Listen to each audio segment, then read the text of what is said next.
महाराज जी, समाज की एक विकट समस्या की ओर मैं आपका ध्यान दिलाना चाहता हूँ जी। आजकल का युवा शराब और ड्रग्स के नशे की तरफ बहुत तेजी से आकर्षित हो रहा है जी। और नशे का गुलाम होता जा रहा है जी। और इस नशे की लत को पूरा करने के लिए वो किसी हद तक भी गुजर जाता है, कोई भी अपराध कर जाता है, अपने नशे की लत को पूरा करने के लिए हत्या लूट जैसे अपराध कर जाता है। जी। और आंकड़े ये बताते हैं कि 90% अपराध, हत्या लूट और बलात्कार, उस समय अपराधी नशे में पाया गया। जी। तो इसलिए आपसे प्रार्थना है, कुछ ऐसा मार्गदर्शन करें कि समाज से ये कुरीति खत्म हो जाए। जी। जब तक कोई चाहेगा नहीं कि हम नशा मुक्त हो, तब तक हमारी सामर्थ्य, क्या किसी की सामर्थ्य नहीं है कि किसी को नशा मुक्त किया जा सके। जब कोई ये चाह ले कि मैं बुरी जगह फंस गया, अब मैं निकलना चाहता हूँ, तो भगवान कोई न कोई रूप रख करके उसे निकाल देते हैं। हम नशा क्यों करते हैं, इस पर दृष्टि डालें। पहले हम नशा करते हैं आनंद के लिए।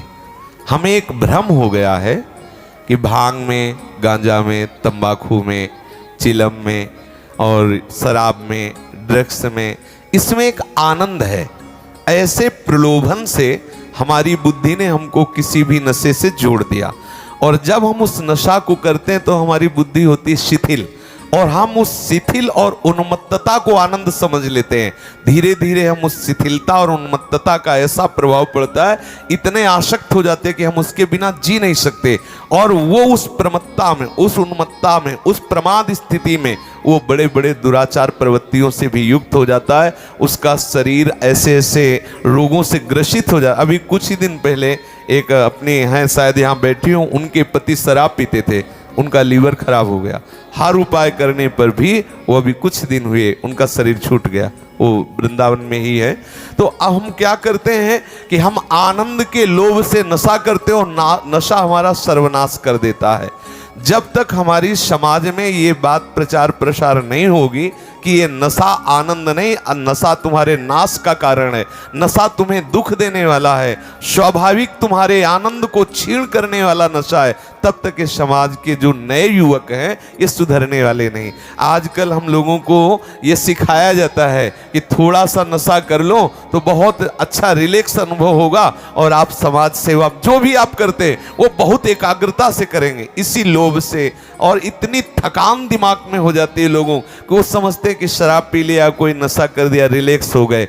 जब तक भगवान की शरण में नहीं होंगे, जब तक शास्त्रों का स्वाध्याय नहीं होगा, जब तक वो किसी संत महात्मा की आज्ञा के अनुसार नहीं चलेंगे, तब तक सच्चे आनंद का परिचय नहीं होगा। सच्चे आनंद का जब तक परिचय नहीं होगा तो ये झूठी बातें कभी नहीं छूटने वाली। इसीलिए लोग गंदी आदतों में फंसे। मुख्य उनका लक्ष्य है आनंद। आप देख लीजिए, कोई भी नशा को बोले चलो आज फुर्सत में शराब पिया, आनंद के लिए ना, लेकिन वो क्या शराब उनको आनंद देने वाली है? क्या ये नशे आनंद देने वाले? पर अज्ञान के कारण वो ऐसा करते।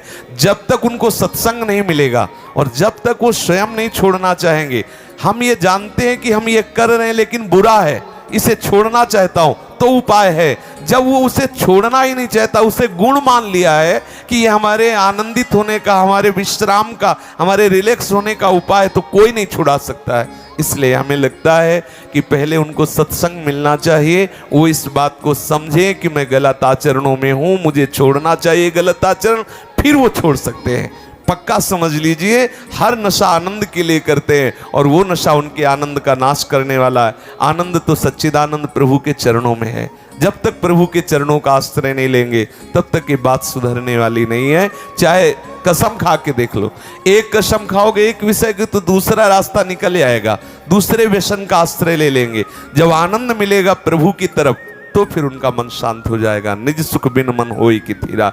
इसलिए हमें लगता है कि जो अपने समाज के लोग हैं, इनको शास्त्रों का स्वाध्याय करना चाहिए, सत्संग करना चाहिए, और अपने बुजुर्गों की आज्ञा का पालन करना चाहिए। व्यसनों से दूर रहें, नाम जप करें तो बुद्धि शुद्ध हो तो भले सुधार हो जाए, नहीं तो हमारी आपकी कोई बात सुनने वाला नहीं है। अगर ज़्यादा कहोगे तो पिट ऊपर से जाओगे। हाँ, वो मानने वाले नहीं है, क्योंकि उनके अंदर ये धारणा बैठ गई है कि रिलैक्स होने के लिए, आनंदित होने के लिए ये व्यसन जरूरी है।